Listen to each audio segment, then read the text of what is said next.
श्री शिवाय नमस्तुभयम। दोस्तों, आप सभी लोग जानते हैं कि 4 जुलाई 2025 यानी शुक्रवार को पड़ रही है आषाढ़ मास की गुप्त नवरात्रि नवमी तिथि।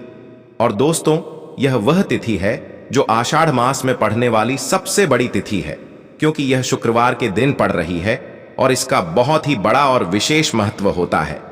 पूज्य गुरुजी ने कहा है कि अगर कभी भी मौका लग जाए और आषाढ़ महीने की शुक्रवार गुप्त नवरात्रि नवमी तिथि को पड़ जाए तो आप लोगों को 3 तुलसी पत्ते वाला उपाय तो अवश्य ही करना चाहिए।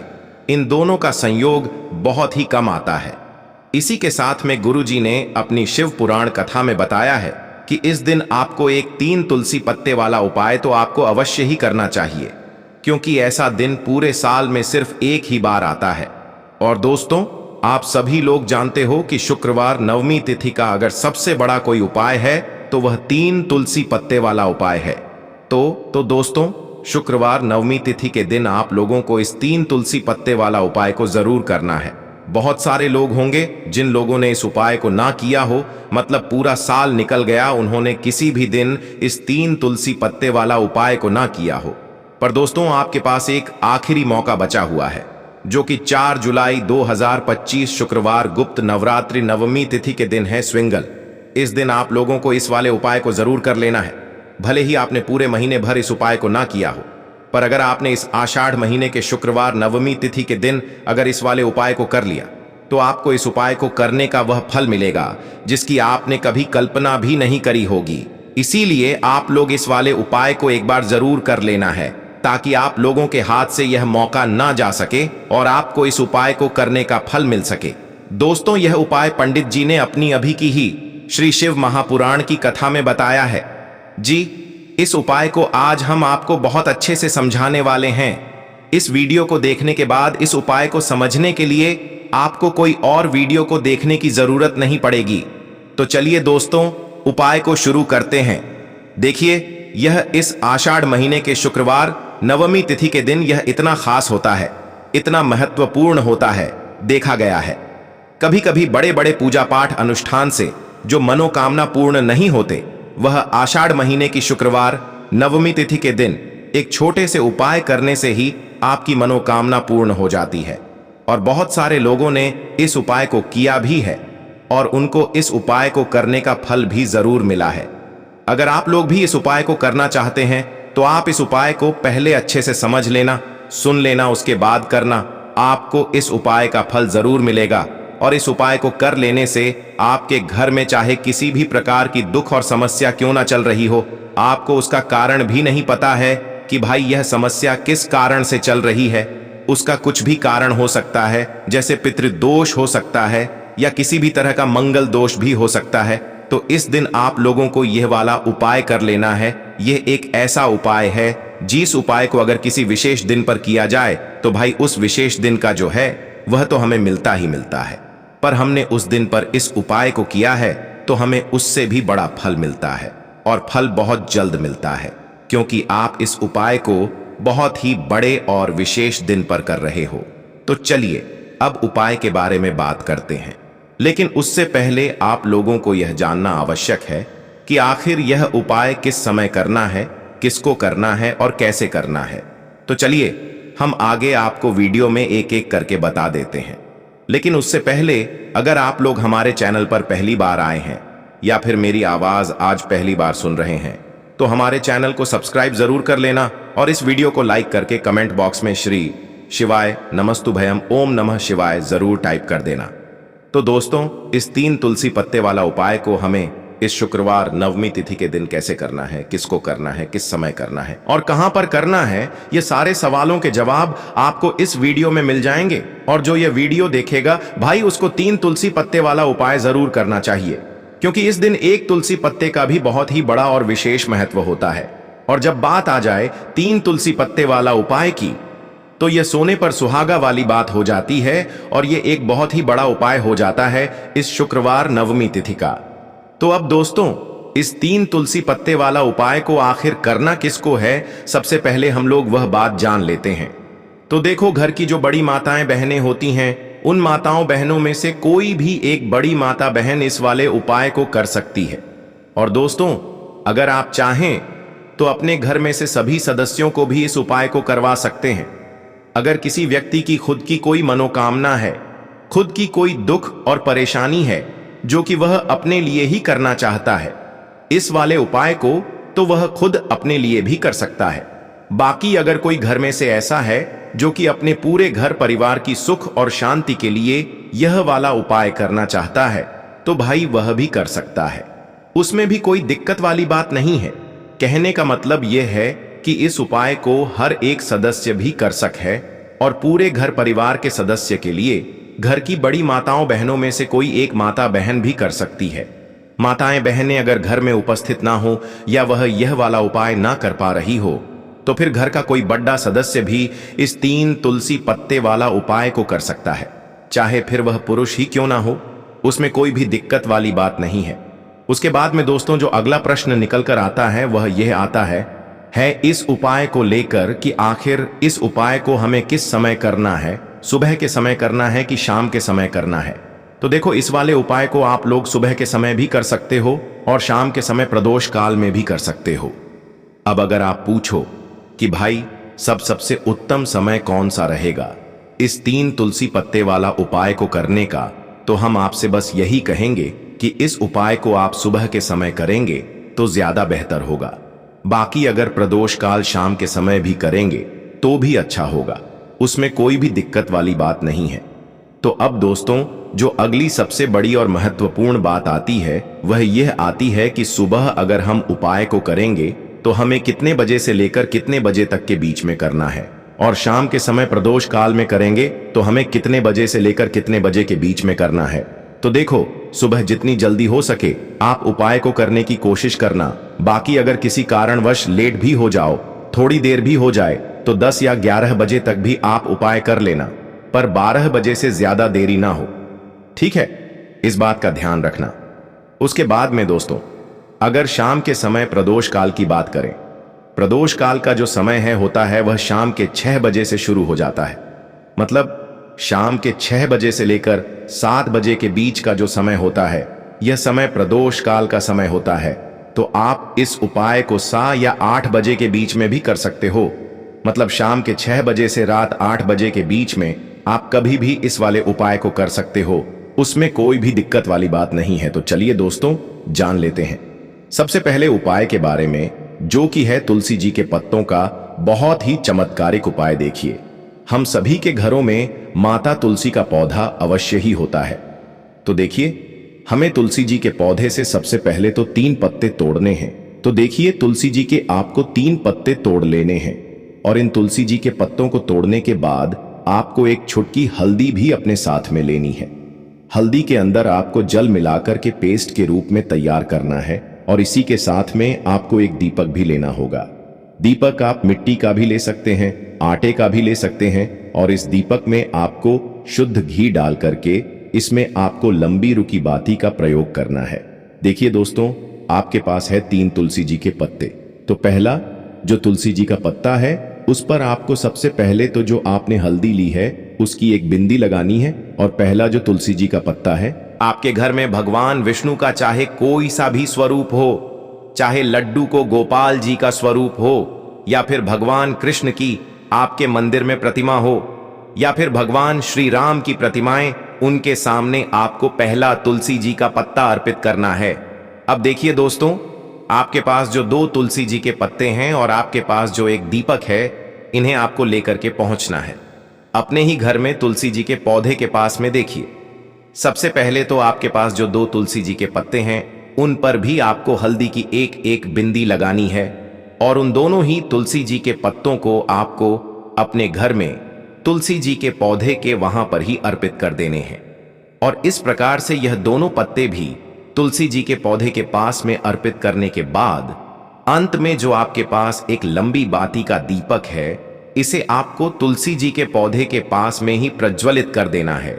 जो भी व्यक्ति अपने ही घर पर शुक्रवार नवमी तिथि के दिन इस प्रकार से तुलसी जी के 3 पत्तों का यह उपाय कर लेता है, तो उसका परिवार हमेशा खुश रहता है। उसके परिवार में कभी भी कोई भी संकट उत्पन्न नहीं होता है, और यदि आपके घर में जो भी ग्रह क्लेश हैं वह भी समाप्त होते हैं। तो इस प्रकार से आपको यह पहला उपाय करना है। अब दोस्तों हम जान लेते हैं दूसरे उपाय के बारे में। देखिए, इस उपाय को करने के लिए भी आपको मात्र एक लोटा शुद्ध जल लेना है तांबे के पात्र के अंदर, और इसी के साथ में आपको एक प्यारी सी और सुंदर सी बेलपत्र ले ली है। बेलपत्र जो है वह कहीं से भी खंडित नहीं होनी चाहिए, इस बात का ध्यान रखना है। बेलपत्र यदि आपको प्राप्त नहीं हो पाती हैं तो आप शिवलिंग पर चढ़ी हुई बेलपत्र को पुनः शुद्ध जल से धोकर करके उसका उपयोग कर सकते हैं। देखिए, इस उपाय को आप सुबह से लेकर के शाम तक किसी भी समय में कर सकते हैं।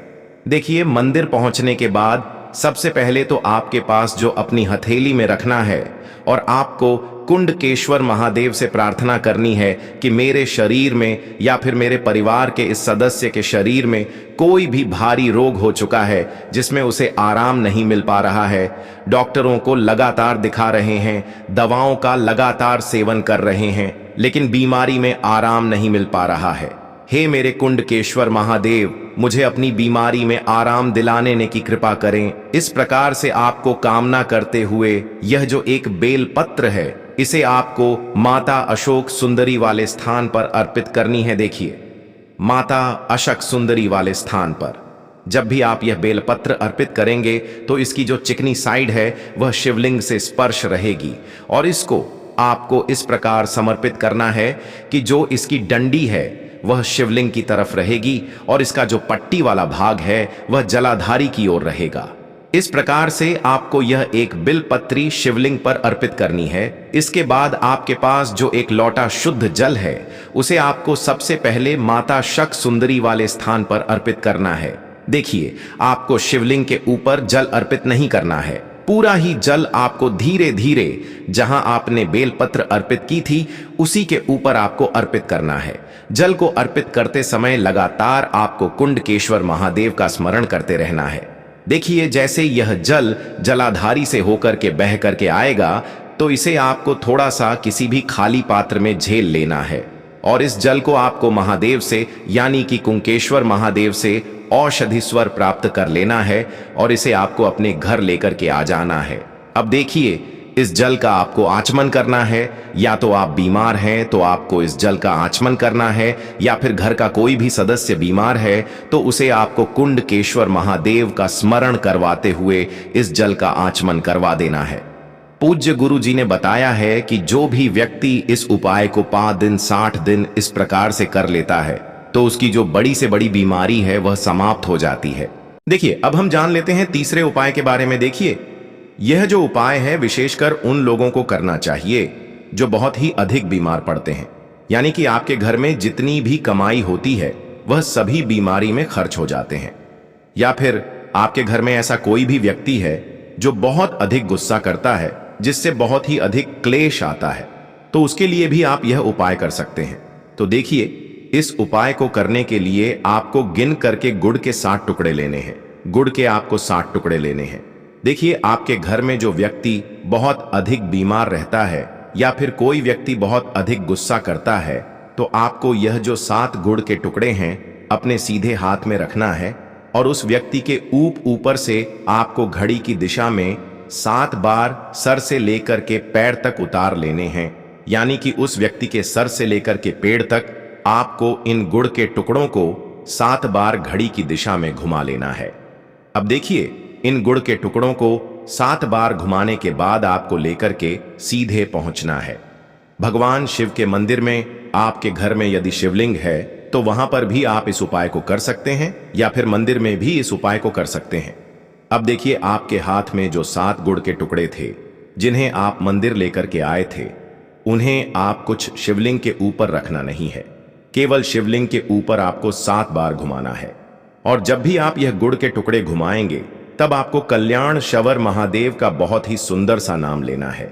गुड़ के टुकड़ों को इस प्रकार से घुमाने के बाद आपको महादेव से प्रार्थना करनी है कि हे मेरे महादेव, कि यह जो मेरे परिवार का व्यक्ति है बहुत अधिक बीमार रहता है, बहुत अधिक गुस्सा करता है, क्रोध करता है, हमेशा चिड़चिड़ा रहता है, आप इसकी इस प्रकार की जो समस्याएं हैं उन्हें दूर करें।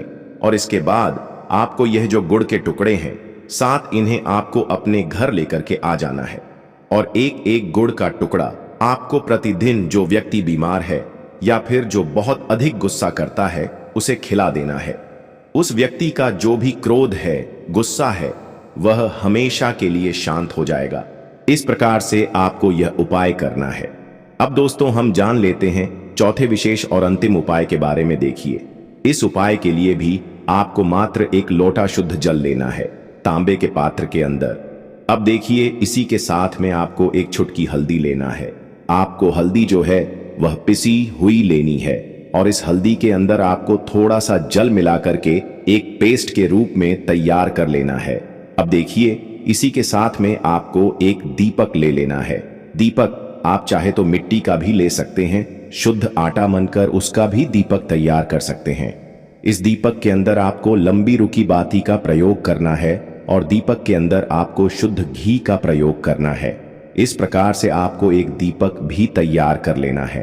देखिए, यह उपाय विशेषकर उन लोगों को करना है जिनकी कोई भी ऐसी मनोकामना है जो अभी तक परिपूर्ण नहीं हो पाई है। उन्होंने कई प्रकार के व्रत कर लिए हैं, कई प्रकार के उपाय कर लिए हैं, कई प्रकार के टोटके कर लिए हैं, मनोकामना परिपूर्ण नहीं हो पाई है। तो आपको यह उपाय इस शुक्रवार के दिन करना है। देखिए, सबसे पहले तो आपने जो यह जितनी भी सामग्रियां ली हैं, इन सभी को लेकर के आपको पहुंचना है बेलपत्र के वृक्ष के नीचे। देखिए, बेलपत्र के वृक्ष के नीचे जो मिट्टी होती है, सबसे से पहले तो आपको वहां पर इस एक चुटकी हल्दी से स्वास्तिक का निर्माण करना है। अब देखिए, आपने जो यह हल्दी का स्वास्तिक बनाया है, इसी के ऊपर आपको जो एक दीपक है लंबी बाती का, उसे भी रख देना है। ध्यान रखिए, इस दीपक की जो बाती है उसका मुख आपको उत्तर दिशा की ओर रखना है। इस प्रकार से आपको यह दीपक भी बेलपत्र के वृक्ष के नीचे रख देना है। अब देखिए, इस प्रकार से आपको यह दीपक बेलपत्र के वृक्ष के नीचे प्रज्वलित कर देना है। अब देखिए, अंत में जो आप एक लोटा शुद्ध जल लेकर के आए हैं, उसे आपको अपने सीधे हाथ में रखना है और आपको महादेव से, माता पार्वती से प्रार्थना करनी है। देखिए, बेलपत्र के वृक्ष के नीचे किए जाने वाला यह सबसे चमत्कारिक उपाय है। तो देखिए, आपकी किसी भी प्रकार की मनोकामना है, चाहे धन प्राप्ति को लेकर हो, व्यापार को लेकर हो, नौकरी को लेकर हो, विवाह को लेकर हो, किसी भी प्रकार की मनोकामना है, तो उसे आपको महादेव से तथा माता पार्वती से परिपूर्ण करने की प्रार्थना करनी है। और यह जो जल है, इसे आपको अपने सीधे हाथ में लेना है और बेलपत्र के वृक्ष में आपको अर्पित कर देना है। यह जो जल है, इसे आपको 7 बार में ही बेलपत्र के वृक्ष में अपने सीधे हाथ की हथेली से अर्पित कर देना है। देखिए, गुरुजी ने बताए हैं कि जो भी व्यक्ति इस उपाय को इस प्रकार से शुक्रवार, गुप्त नवरात्रि नवमी तिथि के दिन या फिर आने वाली सप्तमी, अष्टमी या फिर नवमी की तिथि पर कर लेता है, तो महादेव और माता रानी की कृपा से उसकी जो भी मनोकामना है वह निश्चित ही परिपूर्ण हो जाती है। तो दोस्तों, यह थे पूज्य गुरुजी द्वारा बताए गए कुछ बहुत ही खास उपाय। अगर आपको जानकारी अच्छी लगी हो तो वीडियो लाइक करिएगा। मिलते हैं फिर एक नए वीडियो के साथ। श्री शिवाय नमस्तुभयम।